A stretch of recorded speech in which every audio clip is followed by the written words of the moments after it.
Hello everyone, I am सुगम। Welcome back. तो कैसे हो आप सब? आई होप आप सब अच्छे होंगे। स्वागत है आप सभी का आपके अपने एसपी स्टडी यूट्यूब चैनल पर। तो गाइस, आज हम आपके लिए लेकर आए हैं जो आपका रासायनिक बलगति जो आपका चैप्टर है, उस चैप्टर के जो आपके इम्पोर्टेंट क्वेश्चन है, जो न्यूमेरिकल है, कौन कौन से बोर्ड एग्जाम में पूछे जा सकते हैं, वो सारा आज इस वीडियो में हम कवर करने वाले हैं। तो वीडियो आपको पूरा देखना है, वीडियो को आप बिल्कुल भी स्किप ना करें। तो पहला प्रश्न मैंने यहाँ पर आपका ये वाला लिया है, इसको आज देखेंगे किस तरह से हल किया जाएगा। तो देखिए बेटा, प्रश्न है आपका कि अभिक्रिया की आणविकता और कोट की परिभाषा दीजिए। ठीक है, पहले आपको इस तरह से परिभाषा देने, फिर यहाँ पर दिया गया है कि किसी प्रथम कोट की अभिक्रिया में 40 सेकंड में पदार्थ की सांद्रता प्रारंभिक सांद्रता की आधी रह जाती है। ठीक है, अभिक्रिया के वेग स्थिरांक की गणना कीजिए। हमें यहाँ पर अभिक्रिया का वेग स्थिरांक बताना है। ठीक है, तो यहाँ पर पहला था कि अभिक्रिया की आणविकता और कोट की परिभाषा दीजिए। तो पहले हम आपको बताएंगे कि अभिक्रिया की आणविकता की परिभाषा क्या हो जाएगी, अभिक्रिया की आणविकता क्या होती है। तो देखिए यहाँ पर रासायनिक अभिक्रिया में भाग लेने वाले अणुओं की न्यूनतम संख्या। ठीक है, रासायनिक अभिक्रिया में भाग लेने वाले अणुओं की न्यूनतम संख्या या अभिक्रिया के लिए आवश्यक अणुओं की पूर्ण संख्या को उस अभिक्रिया की आणविकता कहते हैं। समझ आ गया? अभिक्रिया की आणविकता क्या होगी, दोबारा से देख लो। रासायनिक अभिक्रिया में भाग लेने वाले अणुओं की न्यूनतम संख्या या अभिक्रिया के लिए आवश्यक अणुओं की पूर्ण संख्या को उस अभिक्रिया की आणविकता कहते हैं। अब इसके बाद देखिए, नेक्स्ट यहाँ पर पूछा गया था कि कोट की परिभाषा क्या होगी। तो देख लीजिए, अभिक्रिया की कोट की परिभाषा क्या होगी। तो यहाँ पर दिया गया है कि अभिकार्य अणुओं की वह संख्या जिनका सांद्रण रासायनिक परिवर्तन के परिणाम स्वरूप परिवर्तित होता है, अभिक्रिया की कोटि कहलाती है। ठीक है, और इसके बाद देखिए, प्रथम कोट की अभिक्रिया के लिए तो आपका जो होता है प्रथम कोट की अभिक्रिया के लिए आपका वेग स्थिरांक यही होता है। तो दिया गया है K बराबर 2.303 upon T log 10 A upon A minus x. ठीक है, फिर आपको लिखना है जहाँ A पदार्थ की प्रारंभिक सांद्रता है और AX बराबर T समय बाद में शेष सांद्रता हो जाएगी ये। ठीक है, तो यहाँ पर देखिए A माइनस एक्स बराबर A अपॉन 2।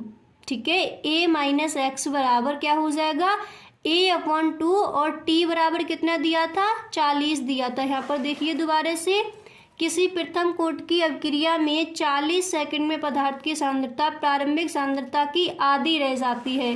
तो A क्या था, पदार्थ की सांद्रता थी, और पदार्थ की सांद्रता की आधी रह जाती है। तो A माइनस एक्स बराबर यहाँ क्या कर देंगे, A अपॉन 2, और T बराबर हमारा दिया गया है 40 सेकंड। क्लियर हुआ इतना? अब इसके बाद देखिए, इस फार्मूले को हम लगाएंगे कि K बराबर 2.303 अपॉन यहाँ पर कितना दिया है 40 log 10 A अपॉन ये हो जाएगा 1/2। ठीक है, इसी तरह से होगा, अच्छे से क्लियर होता जा रहा है। अब यहाँ पर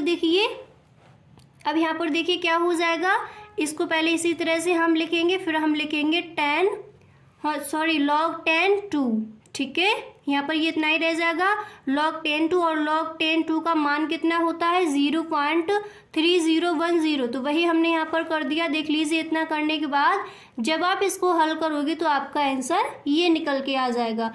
अब आप दोबारा से देख लीजिए, कहीं पर भी आपको कोई दिक्कत है तो आप हमें कमेंट बॉक्स में ज़रूर बताएं।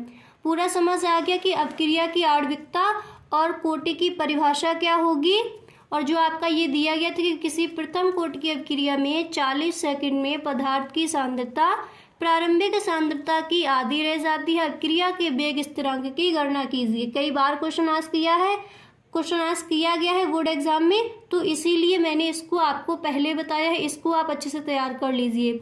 अच्छे से आपको समझ आ गया अभिक्रिया के वेग स्थिरांक की गणना किस तरह से की जाएगी। ठीक है, अब यहाँ पर देखिए, हमारा जो अगला सवाल है वो यहाँ पर दिया गया है कि एक प्रथम कोट की अभिक्रिया का अर्ध आयु काल 60 मिनट है, कितने समय में अभिक्रिया 90% पूर्ण हो जाएगी। ठीक है, इसी तरह के आपके बहुत सारे सवाल हैं, तो यहाँ पर मैं इसको बता रही हूँ, इसी तरह से आप अपने सारे सवाल लगा सकते हो। तो देखिए यहाँ पर दिया गया कि प्रथम कोटि की अभिक्रिया का अर्ध आयुकाल 60 मिनट है, कितने समय में अभिक्रिया 90% पूर्ण हो जाएगी। तो यहाँ पर हमें क्या निकालना है, देखिए प्रथम कोटि की अभिक्रिया दी गई है, तो पहले हम इस तरह से लिखेंगे कि प्रथम कोटि की अभिक्रिया, पूरा नहीं लिख रहे, ठीक है। फिर यहाँ पर देखिए हमें क्या क्या गिवन है, क्या क्या दिया गया है, तो हमें दिया गया है टी हाफ बराबर कितना दिया गया है, बराबर 60 मिनट, ठीक है। ये हमें दिया गया एक प्रथम कोटि की अभिक्रिया का अर्ध आयुकाल, तो टी हाफ बराबर क्या हो जाएगा, 60 मिनट दिया गया है। और यहाँ पर हमसे क्या पूछा गया, कितने समय में अभिक्रिया 90% पूर्ण हो जाएगी। तो यहाँ पर हमसे पूछा गया है कि कितने समय में अभिक्रिया जो है वो 90% में हमारी पूर्ण हो जाएगी, समय यहाँ पर पूछा गया, इस तरह से हम लिख सकते हैं। तो हमारा जो फर्स्ट फॉर्मूला होता है वो क्या होता है, ये वाला जब सवाल आप लगाओगे तो ये फॉर्मूला आपका फर्स्ट पहले लगेगा। अगर इस तरह से आपका सवाल दिया गया है कि एक प्रथम कोटि की अभिक्रिया का अर्ध आयुकाल, ठीक है, 60 मिनट है, मतलब यहाँ पर कितनी भी संख्या आपको दी जा सकती है, तो कितने समय में अभिक्रिया 90% पूर्ण हो जाएगी। तो हमारा जो फर्स्ट फॉर्मूला है वो होता है 0.693 अपॉन टी हाफ, ठीक है, यही होता है। ओके, इतना करने के बाद अब देखिए यहाँ पर हमारा जो टी हाफ था वो कितना दिया गया था, 60 मिनट दिया गया, तो इसको रख दीजिए यहाँ पर। तो देखिए यहीं पे मैं यहाँ पर लिख दे रही हूँ, ठीक है। तो 0.693 अपॉन ये हो जाएगा हमारा 60 मीटर, ठीक है, इतना हो जाएगा। अब इसके बाद जो हमारा सेकंड फार्मूला है वो क्या होता है, तो हमारा सेकंड फार्मूला होता है कि के बराबर, ठीक है, के बराबर 2.303 अपॉन टी लॉग ए अपॉन ए माइनस एक्स, ठीक है। अब यहाँ पर देखिए आपका दोबारा से सवाल पढ़िए, सवाल क्या दिया गया था, सवाल आपका दिया गया था एक प्रथम कोटि की अभिक्रिया का अर्ध आयुकाल 60 मिनट है, तो कितने समय में अभिक्रिया 90% पूर्ण हो जाएगी। ओके, यही आपका सवाल दिया गया था। तो यहाँ पर देखिए माना कि प्रथम कोटि की अभिक्रिया T1 जो है मिनट 90 में पूर्ण हो जाएगी, तो अभिकारक की जो प्रारंभिक मात्रा है तो वो A बराबर हमने यहाँ पर मान लिया, इस तरह से हम लिख देंगे कि A बराबर हमारा हो जाएगा 100, ठीक है, और माइनस कितना हमारा दिया गया है, 90% दिया गया है, तो -90, समझ आ रहा है यहाँ पर, ठीक है। तो अभिकारक की मतलब हमने प्रारंभिक सांद्रता मान ली, A बराबर हमारा 100 हो गया, तथा शेष मात्रा हमारी कितनी है, A माइनस एक्स, जैसे A माइनस एक्स बराबर है, तो A हमने मान लिया 100, और जो देखिए हमारा दिया कितना गया था 90, तो ये कितना हो जाएगा, ये हमारा हो जाएगा 10% हो जाएगा। तो देखिए इस तरह से हम यहाँ पर इसको लिख देंगे 10%, और 10% को हम क्या लिख सकते हैं, 10/100, ठीक है। और 10/100 को जब इसको हल करेंगे तो कितना आ जाएगा, 1/10। यहाँ पर इतना समझ आ गया। अब देखिए यहाँ पर, अब इसको हम हल करते हैं। अब हमारा हो जाएगा कि t बराबर 2. यहाँ पर देखिए ये k बराबर हमने यहाँ का इसका रख लिया, ठीक है। अब यहाँ पर हमारा हो जाएगा t बराबर 2.303 इंटू 60 अपॉन ये हो जाएगा 0.393 log 10, ठीक है, इतना समझ आ गया। अब देखिए इसको जब हम हल करेंगे तो आ जाएगा t बराबर 2.303 गुणा 60, ठीक है।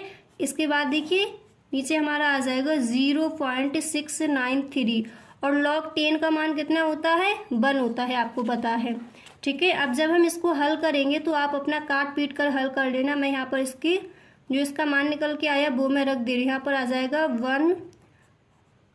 199.39 मिनट, ठीक है, ये आ जाएगा आपका निकल के। तो समझ आ गया इस सवाल को आप किस तरह से लगाओगे। दोबारा से देख लो, सवाल आपका दिया गया था कि एक प्रथम कोटि की अभिक्रिया का अर्ध आयुकाल 60 मिनट तक कितने समय में अभिक्रिया 90% पूर्ण हो जाएगी। तो देखिए यहाँ पर जो हमारा दिया गया था पहले हमने इसको लिख लिया, ये हमारा टी हाफ दिया गया था 60 मिनट, इधर हमारा जो समय दिया गया था वो 90% था। यहाँ पर हमें समय निकालना था कि कितने समय में पूर्ण हो जाएगी। तो हमारा जो फर्स्ट फॉर्मूला होता है वो क्या होता है, के बराबर 0.693 अपॉन टी हाफ बराबर, तो हमने यहाँ पर कर दिया, इतना में हमारा फार्मूला होता है। तो इसी तरह से हमने यहाँ पर वैल्यू पुट कर दी।